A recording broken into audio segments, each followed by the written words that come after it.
Hey girl boy, hey, it's Greggy Soriano, and it is officially my favorite season on the entire planet. It is fall. Today, we are going to make a cake in homage. Homage? Homage? Homage? Inspired by candy corn. Yum! Seriously guys, this is my favorite candy of all time. To be honest with you, I'm not really a huge candy person. I love me some chocolate, but pretty much the only candy that I love to eat is taffy and candy corn. Oh god. The classic candy corn. And pumpkin spice candy corn. Little itty bitty pumpy umpy umpkins. I don't really like the pumpkins, do you? I think it's too much. It's like, I mean, I'll eat it. Duh. We're also going to put macaron. Speaking of macaron, seriously people, if one more person calls a macaron a macaroon, guys, macaroons are made out of coconut. And macaron is a totally different thing on a totally different level. Seriously, I mean, I'll eat macaroons, but I love me some macaron! And you have to say it like this, macaron, macaron. I'm also going to teach you a fun chocolate technique on how to make chocolate honeycomb.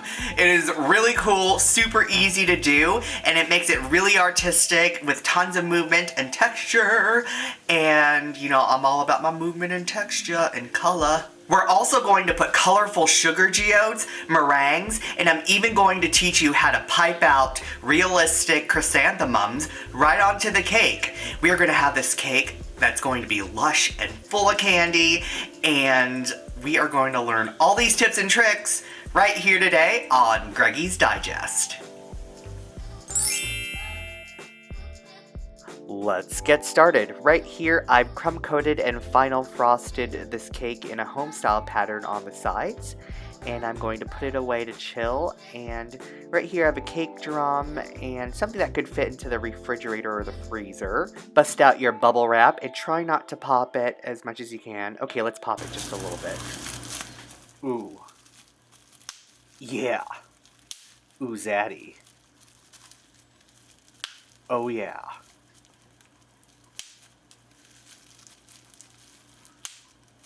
Okay, that's enough. All you have to do is cut it with a pair of scissors, and you want some amoebic shapes and something very organic and tons of different sizes that you have options to put onto your cake. And the more extra pieces that you have, the better, because it's nice to have options and to play around with the pieces you've collected.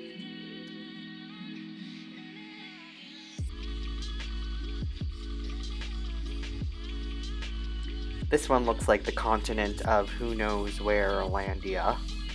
Guys, come up with a name and comment down below of what we should call these two continents.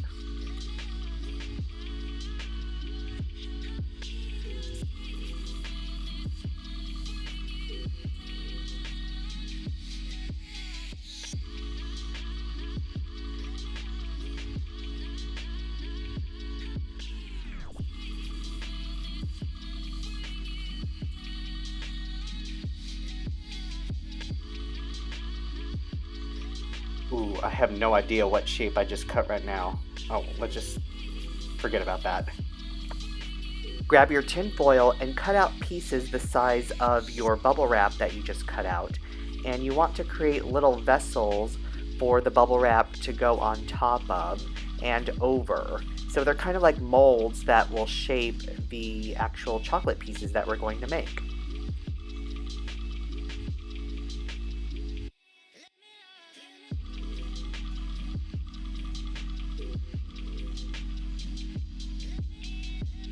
Grab a piece of parchment paper, aka parchment paper, or you could use wax paper as well, and you want to spread some chocolate right on top of the textured side or the bubbly side of your bubble wrap.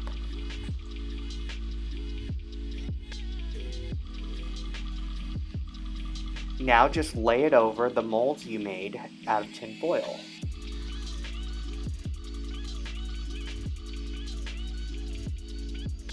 You want to create some movement with the chocolate pieces, so manipulate it a little bit and play around and make sure that there's some texture going on with your chocolate pieces. Here's a really good quick tip when working with chocolate. I like to use coffee cups like this that are disposable, and they have lids as well, so all you have to do is mix your chocolates in there and cover it with the lid and put it in a plastic Ziploc bag and store them away. The best part about it is that you can toss it right into the microwave. So this one I turned over the tin foil so that it makes a cup shape when you turn it around, if that made sense. So I'm creating different pieces and finishing it off, and I want quite a few just so that I have options. Place these babies in the fridge to set. Right here I'm coloring some orange with lemon yellow and super red. And here is a number 81 tip on a piping bag. And I have some white as well. Right now I'm piping out a really big zaddy chrysanthemum.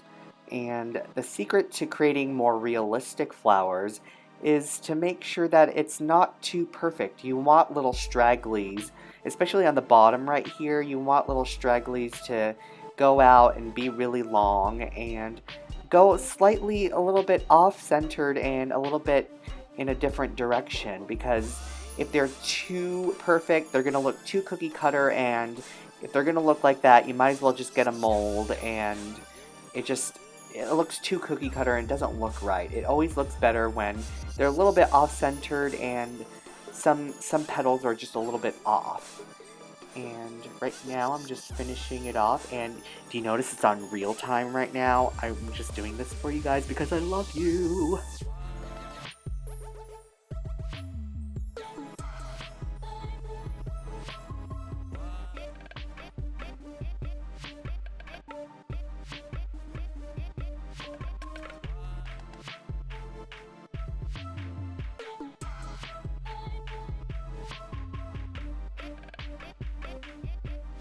You want a teeny bit of the yellow centers to peek out. You don't want one big eyeball in the center, so you want just a little bit of that yellow to peek out and to show that there are stamens inside.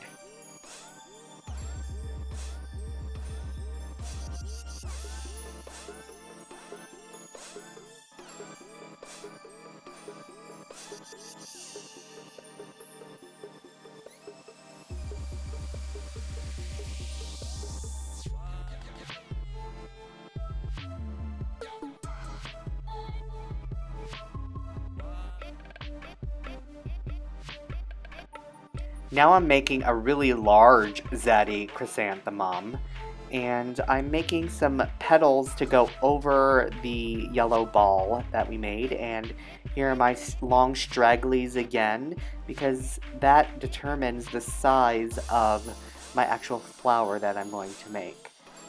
And continue on, making layer after layer after lovely little layer.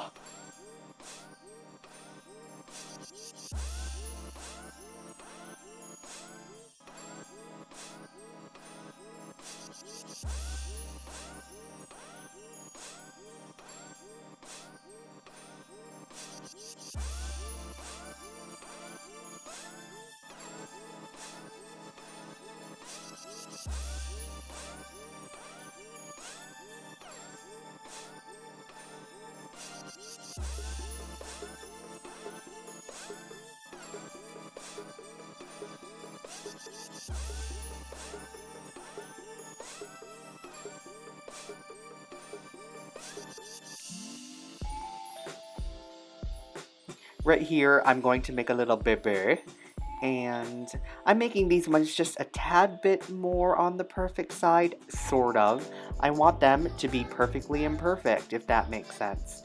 So notice that there are some little bit of long pieces of petals that I piped as well. That just makes it a little bit more realistic. Right now I'm going to give you guys a moment of silence and give you your little satisfaction moment. Enjoy!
place this happy little flower family in the freezer to harden up.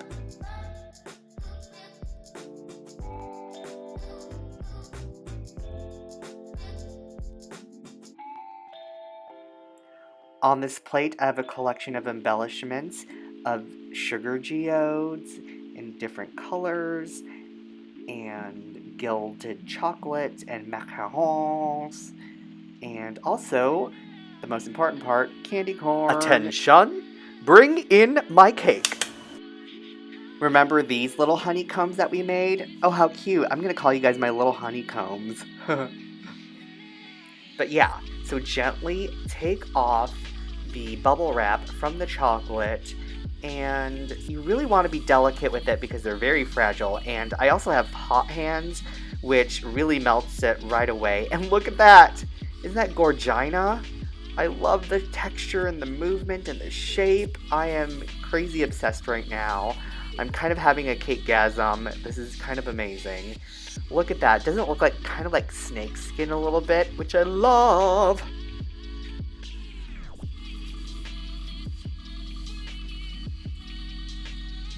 If you notice, I always spin my cake, and I don't do that just for fun. I like to always make sure my front is in my front, and the best side is always in the front, and the ugly side's in the back. So I'm always checking to see what my front is, and right here I have my mise en place ready, and I'm ready to go. So right now I'm strategically placing all of my sugar pieces and chocolate on there, and you don't want to make a huge giant pile, but you do want to be generous and make it really lush and gorgeous and with a ton of fun goodies on there. You don't want to just plop it all on. You want to just make sure it's strategically placed on there with movement and texture and flow, and make sure everything is in its perfect spot. And if you notice, it's not quite close to the edge. It's close to the edge, but there's still a little bit of a gap on the side. You want to create some breather space from the actual pieces and the edge of the cake. Basically, avoid crowding it and putting it too close to the edge.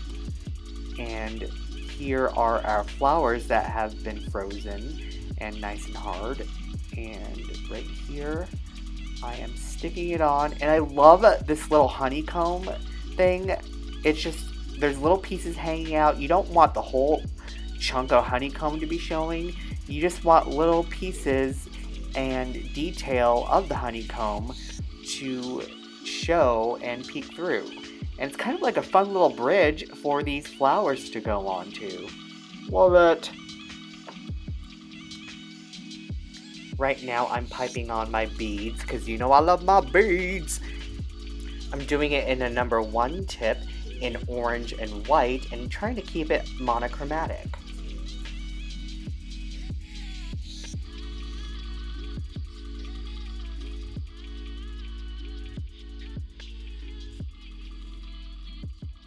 Alright guys, now we're choosing the ribbon to finish it off with. How about some silver to match the geodes? Or some orange, maybe too much orange. Here's some chartreuse and a buttercup yellow and a chocolate brown. So silver, brown, chartreuse, or yellow, or orange. I think we'll go with the chartreuse because it brings it out from the stems of the pumpkins, and you haven't used too much green yet, so I think it'll make it pop a little bit, because I like some pop. Dirty pop, up. Sick and tired of hearing all these people talk about what's the deal with this pop life and when's it gonna fade out. Alright, I'm styling it with a chrome-ish copper cake stand with a lovely little napkin that's embroidered autumn blessings and a cute little gold fork. And there you have it, our candy corn inspired cake.